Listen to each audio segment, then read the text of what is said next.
불과 작년까지만 하더라도 제 아이를 언제 만나게 될지 알 수 없었는데 이렇게 빨리 만날 수 있게 될지는 상상도 못했습니다. 이건 다 저희 장인어른 때문인데요. 장인어른으로 인해 울기도 웃기도 한 제 사연을 여러분에게 들려드릴까 합니다. 저와 아내는 각자 다른 회사에 다니고 있다가 아내와 같은 회사에 근무하고 있는 저희 후배의 소개로 만나게 되었어요. 첫 만남부터 서로에게 끌렸던 저희는 몇 번의 만남 끝에 연애를 시작하게 되었고, 여느 연인들처럼 연애를 하면서 알콩달콩 사랑을 나누기도 하고 다투기도 했어요. 몇 년의 사회생활을 하다가 만난 사이였기에 누구보다 직장인들의 고충에 대해서 잘 알았고 이해를 할 수 있었기에 저희는 긴 연애 끝에 결혼까지 하게 되었어요. 저는 부유하지는 않았지만 크게 돈 걱정을 하면서 살지는 않았어요. 맞벌이를 하시는 부모님 덕분에 대학 생활도 나름 즐기면서 다녔고 아르바이트도 한 적이 없었어요. 결혼을 할 때에도 저는 제가 모은 돈으로는 부족해 부모님의 도움을 조금 받았어요. 부모님에게 드린 거라곤 회사를 다니면서 결혼을 하기 전까지 매달 생활비를 드린 것이 다였어요. 하지만 아내는 저와는 반대였어요. 어렸을 때부터 전단지를 돌리거나 편의점 아르바이트를 하며 용돈을 벌었고 대학교도 학비를 벌어가며 겨우 졸업해서 마음에 늘 여유가 없었다고 말했어요. 그리고 결혼을 할 때에는 오히려 처갓집에 그동안 모았던 돈을 주고 결혼을 했어요. 그만큼 아내는 아껴 쓰고 모았어요. 아내가 그렇게 악착같이 살 수밖에 없었던 이유는 다 저희 장인어른 때문이었어요. 장인어른은 화물차를 운전하는 일을 하셨는데 처음에는 화물차를 할부로 구입하면서 할부금과 유류대 등등 들어온 돈에서 나갈 돈을 빼고 나면 얼마 남지 않았다고 해요. 장모님은 어쩔 수 없이 식당에서 설거지 일을 하며 생활비를 보탤 수밖에 없었어요. 하지만 몇 년이 지나도 장인어른은 늘 같은 금액만 보내주셨고 장모님은 나이가 드셔도 계속해서 일을 할 수밖에 없었어요. 그걸 보고 자란 아내 역시 고생하는 장모님이 안타까워 아르바이트를 하며 아껴 쓰고 모을 수밖에 없었던 거죠. 저와 결혼을 하면서 아내는 좋은 뜻으로 자신이 그동안 모았던 돈을 처갓집에 전해주고 왔지만 그건 잘못된 생각이었어요. 얼마 못 가 장인어른은 그 돈을 홀라당 다 날려버리셨어요. 장인어른은 매달 장모님에게 보내주는 월급만 생각하실 뿐 나가는 것은 전혀 생각지도 않으시고 씀씀이가 컸었어요. 장인어른은 가족들에게는 무신경하시면서 밖으로는 호인이셨어요. 집안 사정이 어떻게 돌아가는지는 관심이 아예 없으셨고 그저 남에게 베푸는 것을 좋아했고 어려움이 있으면 먼저 앞장서서 도와주곤 하셨어요. 그래서 장인어른 옆에는 항상 사람들이 있었어요. 아내가 어렸을 때부터 그렇게 사셨다니 장모님 속은 시커멓게 타들어 가셨을 거예요. 아내가 고생하면서 열심히 모은 그 돈도 장인어른이 지인들에게 딸 자랑을 하면서 한턱 쏘고 또 쏘고 그것도 모자라 친한 후배의 앓는 소리에 돈을 빌려주고는 받지를 못하셨어요. 그래서 그 돈은 허공에서 사라지게 된 거죠. 그것을 말하는 장모님도 장모님이시지만 그 사실을 알게 된 아내가 얼마나 많이 속상해 하던지 옆에서 지켜보던 제가 안타까울 정도였어요. 그렇게 펑펑 쓰는 장인어른 때문에 처갓집은 나아질 기미가 보이지 않았고 아내는 결혼 후에도 처갓집에 매달 생활비를 보내드릴 수밖에 없었어요. 아내는 처갓집에만 생활비를 드리는 것이 미안했던지 시댁에도 똑같이 생활비를 보내드리자고 했지만 저는 반대했어요. 처갓집은 도와줄 수밖에 없는 상황이었지만 저희 집은 그래도 여유가 됐었거든요. 그리고 양쪽 다 생활비를 보내드리기엔 저희 형편이 넉넉지가 않았어요. 그렇게 몇 달이 지나고 1년이 지나는 동안 처갓집은 변함이 없었고 중간중간 목돈 들어갈 일도 있었어요. 저도 처음에는 같이 맞벌이를 하고 있고 아내의 마음도 이해했기에 받아들였지만 가면 갈수록 해도 너무한다는 생각이 들었어요. 이번엔 또 무슨 일이신데? 아버지 차가 고장이 났는데 수리비가 많이 나온 모양이에요. 그래서 또 해드리자고? 그럼 어떡해요? 일을 하시려면 수리해야 하는데. 아니 장인어른은 당신 없으면 어떻게 사신대? 어쩔 수 없는 일이잖아요. 아니 이런 게 한두 번이어야 말이지. 나도 너무 미안하게 생각해요. 내가 당신 마음 이해 못하는 건 아닌데 결혼해서 지금 동안 생활비 드린 걸로 뭐 하신대? 저번에는 음주운전해서 벌금이랑 합의금도 내드렸잖아. 우리도 곧 아기를 가질 텐데 우리도 먹고 살아야 할 거 아니야. 이번에만 도와줘요. 당신이 자꾸 해결해 드리니까 장인어른이 변하지 않는 거야. 믿는 구석이 있으니까. 알겠어요. 안 해드리면 되잖아. 내 부모한테 해주는 게 그렇게 아까워요? 내 말뜻은 그게 아니잖아. 됐어요. 그만해요. 그렇게 말하면 내가 어떻게 돼? 그럼 뭐 어떻게 하자고요? 아내는 말을 하는 도중에 방으로 들어갔어요. 매번 대화를 하려고 하면 끝은 이랬어요.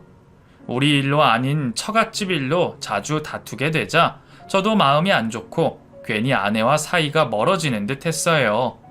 결국 이번에도 아내는 처갓집에 돈을 해드렸어요. 저희가 여유로우면 아무 생각 없이 해드리겠지만 저희도 저희 사정이 있는 것인데 우리보다는 처갓집을 먼저 생각하는 아내에게 섭섭함이 느껴졌어요. 그리고 해결을 해준다고 해서 장인어른에게 고맙다는 인사를 받은 적이 없었어요. 자식이 부모에게 해주는 건 당연하다고 여기시는 것 같았어요. 물론 장모님은 저희를 볼 때마다 미안하고 고맙다고 표현을 하시죠. 하지만 제가 바라는 건 장인어른의 말 한마디였거든요. 그 일이 있고 몇 달 뒤 맞이한 명절 때 저희는 본가에 먼저 갔어요. 차례를 지내는 저희 집은 그 전날 가족들이 모여 같이 음식을 만들고 저녁을 먹었어요. 그날도 퇴근을 하고 아내와 짐을 챙겨서 본가로 갔어요. 어머니는 아침부터 음식 장만을 하셨는지 한지가 깔려있는 속구리에는 여러 가지 전들로 가득 차 있었고 고소한 참기름 냄새를 풍기는 나물들도 벌써 다 끝내시고는 저희와 같이 먹을 저녁을 준비하고 계셨어요. 아내는 서둘러 옷을 갈아입고는 어머니를 도와주러 주방으로 들어갔어요. 저는 온 집안에 고소한 냄새와 기름 냄새로 가득 차니 배에서 꼬르륵 요동이 치고 난리가 났어요. 저는 주방으로 들어가 오징어 튀김 하나를 들고 먹으며 언제 다 되냐며 너스레를 떨었어요. 어머니는 웃으시며 다 됐다고 자리에 앉으라고 하셨어요. 오랜만에 가족들 모두가 식탁에 둘러앉아 밥을 먹으니 더 맛있었어요. 저는 한 그릇을 뚝딱 먹고는 또 한 그릇을 더 먹었어요. 그날따라 어찌나 밥이 맛있던지 꿀맛 같았어요. 저녁을 다 먹은 아버지와 저는 거실로 먼저 나오고 어머니와 아내가 과일과 차를 거실로 내오셨어요. 명절 때마다 나오는 나홀로 집에를 한창 재미있게 보고 있었어요. 매년 보는 거지만 봐도 질리지가 않았고 어떤 장면인지를 알고 봐도 재밌었어요. 깔깔거리며 보고 있는데 어머니가 말씀을 꺼내셨어요. 너희도 곧 있으면 결혼한 지 2년 되어가지? 아직 아무 소식 없어? 무슨 소식이요? 무슨 소식은 아기 말이야. 아직 없어요. 요새 일부러 아기 안 갖는 젊은 부부들도 많다는데 혹시 너희도 그런 거니? 그런 건 아니에요. 제가 얼마나 아기를 좋아하는데요. 그런데 왜 아직도 소식이 없니? 남들은 신혼여행을 가서도 만든다는데. 때가 되면 생기겠죠. 저희도 노력하고 있으니까 곧 좋은 소식 있을 거예요.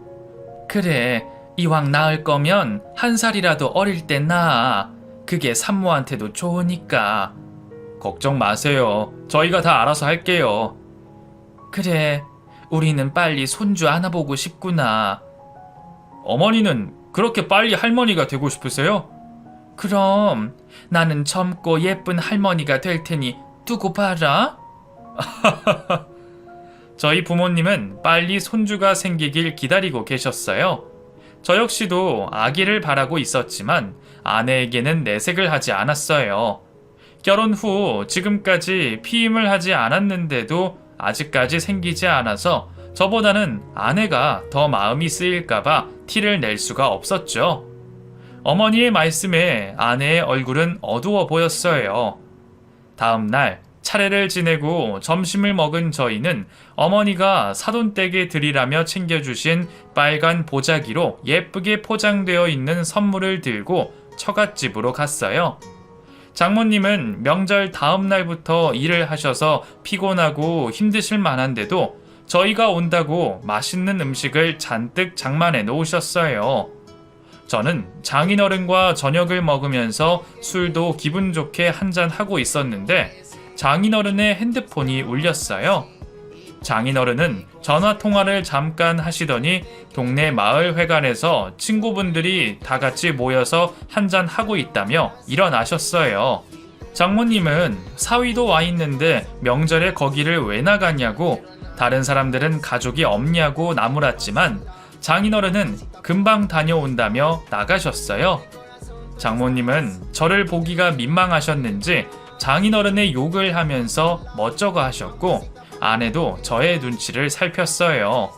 저는 괜찮다며 주신 음식을 다 먹고는 장거리 운전으로 피곤해 일찍 잠자리에 들었어요.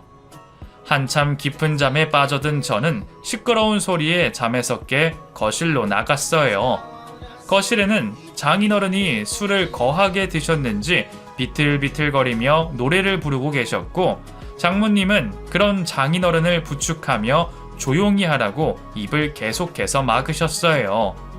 저는 거실로 나와서 비틀대는 장인어른을 힘겹게 부축하고 있는 장모님 대신 장인어른의 한쪽 팔을 제 어깨 위로 올렸어요.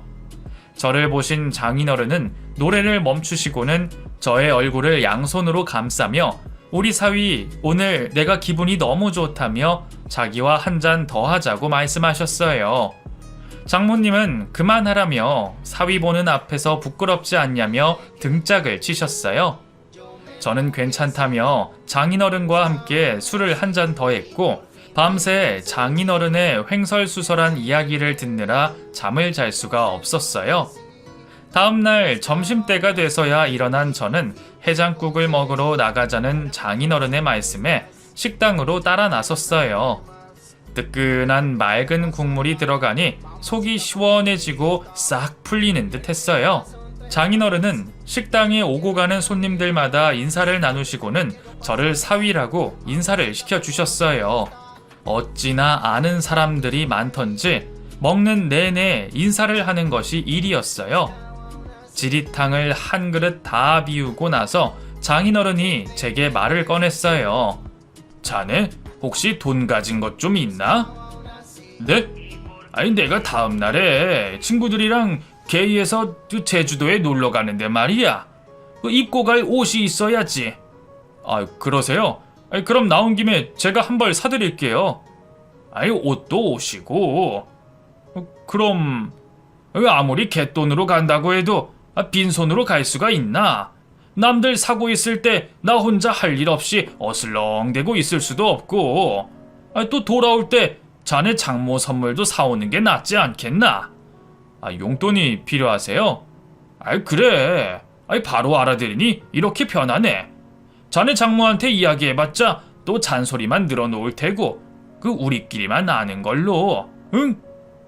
제가 지금 현금을 가지고 있는 게 없어서요. 그건 걱정 마. 내가 자네 핸드폰으로 계좌번호 보내놓을 테니까. 네. 다 먹었으면 일어나 볼까? 저는 어이가 없었어요. 장인어른은 저에게 돈 이야기를 하시려고 따로 불러내신 것 같았어요. 화물차 수리 비용으로 해드린 것도 얼마 되지 않았는데 이제는 여행 경비까지 말씀을 하시니 한숨밖에 나오지 않았어요. 집으로 돌아간 저는 짐을 챙겨놓은 아내와 함께 인사를 드리고 집으로 올라왔어요. 올라오는 내내 제 얼굴이 어둡다는 것을 느낀 아내가 무슨 일이 있냐고 물었지만 대답을 할 수가 없었어요.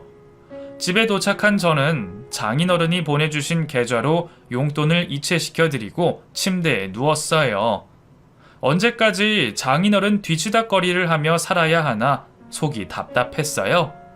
아이가 없을 때 부지런히 모아도 모자랄 판에 자꾸 나가는 일만 생기니 속상했어요. 이런 식으로 다 빠져나가니 아끼고 모아서 뭐하나 이런 생각까지 들었어요. 다음날 아침 아내는 출근을 했고 저는 하루를 더 쉬었어요. 저희 회사는 빨간 날 하루 뒤까지 쉬는 회사였거든요. 아내가 출근하고 거실에 앉아서 텔레비전을 보고 있는데 아내에게 전화가 왔어요. 아내가 출근할 때 늘 들고 가는 가방 대신 다른 가방을 들고 나가면서 사원증을 안 가져왔다며 회사에 가져다 달라는 전화였어요. 저는 아내가 말한 가방을 찾아서 그 안에서 사원증을 찾았어요. 그리고 사원증을 꺼내는데 그 앞에 작고 납작한 네모난 상자를 발견했어요. 저는 뭔지 몰라 꺼내보았고 통에 적혀있는 글을 읽어보았어요. 그것은 피임약이었어요. 저는 그걸 보는 순간 화가 났어요. 저와 저희 부모님이 아기를 바라고 있다는 것을 알고 있는 아내가 그동안 피임약을 먹고 있었다니 저는 저를 속이고 있었던 아내에게 큰 배신감이 들었어요. 저는 그 약을 바짓주머니에 넣고는 아내의 회사로 가서 아내에게 사원증을 전해주었어요. 아무것도 모르고 있는 아내는 저에게 환하게 웃으며 고맙다고 말했어요. 저는 아내에게 피임약에 대해서는 한마디 말도 안 하고 그대로 집으로 돌아왔어요. 그리고 아내가 퇴근을 하기만을 기다렸고 퇴근을 한 아내가 집으로 돌아왔어요. 아내는 명절 내내 기름진 음식만 먹었더니 속이 울렁거린다며 매콤한 오징어 두루치기를 사왔어요. 저는 그런 아내에게 저녁은 나중에 먹자고 말하며 잠시 소파에 앉으라고 말했어요. 저의 말에 어리둥절한 아내는 소파에 와서 앉았어요. 당신은 우리 아기 빨리 갖고 싶어? 뜬금없이 그게 무슨 소리예요? 아니, 명절에 어머니도 그런 말씀을 하시고 나도 빨리 갖고 싶다고 말했었잖아. 아기는 삼신할머니가 알아서 주신다고 하잖아요. 곧 생기겠죠. 우리 결혼한 지도 2년이 됐고 아무래도 병원에 가서 이상이 있는 건 아닌지 검사부터 해보자. 굳이? 아직 3년이 넘은 것도 5년이 넘은 것도 아닌데 뭘 그렇게 조급하게 생각해요? 당신은 우리 아기 빨리 안 갖고 싶어? 나도 빨리 갖고 싶죠. 근데 안 생기는 걸 어떡해요? 정말 원하는 거 맞아? 그럼 말이라고요? 나도 하루빨리 우리 닮은 아이 낳고 싶어요. 그럼 이건 뭐야? 그게 뭐예요? 저는 눈도 깜짝 안 하고 가증스럽게 아이를 너무나 원한다는 듯이 말하고 있는 아내에게 화가 나서 주머니에 있던 피임약을 꺼내서 침대 위로 던졌어요. 아내는 그것을 보고는 깜짝 놀라하며 저를 바라봤어요. 아기가 갖고 싶은 여자가 피임약을 먹어? 언제부터야? 결혼하고 나서 쭉 먹었었니? 그게 미안해요. 내가 아기를 얼마나 원하는지 알면서도 그랬다는 소리야? 그래 놓고선 우리 닮은 아기를 빨리 갖고 싶다고? 어쩜 그렇게 뻔뻔할 수가 있니? 나도 어쩔 수가 없었어요. 언제까지 속일 생각이었는데? 형편이 조금 나아지면 지금은 우리가 그럴 형편이 못 되잖아요. 너랑 나랑 둘이 버는데 뭐가 안 된다는 소리야. 당신도 알잖아요. 아기 가지면 회사도 당분간 못 다닐 테고 친정에서는 또 무슨 일이 생길지도 모르는데 친정이 지금보다 조금 더 나아지면 그때 가지려고 그랬었어요. 뭐? 그럼 지금 처갓집 때문에 피임약을 먹었다는 소리야? 미안해요. 난 도저히 당신을 이해할 수가 없어. 지금까지 그런 생각을 하고 나를 속였다는 게 너무 화가 나. 나는 내 아이까지 포기해가면서 처갓집 도와줄 수 없으니까 이제는 절대로 도와줄 생각하지 마. 결혼을 했으면 내 가정이 우선이지. 이럴 거면 왜 결혼했니? 그 약 당장 갖다 버려. 우리 아기는 조금만 더 있다가 가지면 안 될까요? 우리에게 문제가 생겨서 그런 거라면 얼마든지 그럴 수 있지만 그게 처갓집 때문이라면 절대로 안 돼. 저는 화가 머리끝까지 났어요. 친정을 도와주는 것도 정도껏 해야지 이거는 도가 지나쳤다고 생각했어요. 아내는 처갓집 때문에 저러고 있는데 장인어른은 친구들과 제주도 여행 간다며 용돈을 보내달라고 하질 않나. 장인어른이 저렇게 된 데에는 아내의 잘못도 컸다고 생각해요. 매번 일을 해결해주니 장인어른도 아내를 믿고 나 몰라라 하는 거고, 저는 이제는 더 이상은 도와줄 수 없다고 못을 박았어요. 저라도 중간에서 이러지 않으면 언젠가는 양쪽 집안 모두 다 잘못될 것 같다는 생각이 제 머릿속을 확 덮쳤어요. 속이 너무 갑갑했던 저는 바람을 쐬러 밖으로 나왔어요. 다음날 저는 아내와 서먹해진 상태로 출근을 하기 위해 차에 올라탔고 시동을 걸려는데 몇 번을 키를 돌려도 걸릴랑 말랑 시동이 걸리지 않았어요. 하기사 총각대 운전면허증을 따고 첫 차로 중고차로 샀던 것을 지금까지 타고 있으니 굴러가는 것조차도 신기할 차였거든요. 잔고장은 많이 났지만 차를 바꿀 형편이 안 되었기에 나름 잘 타고 다녔었는데 이 녀석이 게다가 성질이 난 제 속을 더 성질나게 했어요. 몇 번을 시도해도 안 되고 지각을 할 것 같은 마음에 차를 두고는 택시를 타고 회사로 갔어요. 저희 회사는 공단 안에 있어서 버스가 없어서 통근 차량을 놓치면 택시를 탈 수밖에 없었어요. 아침부터 차 때문에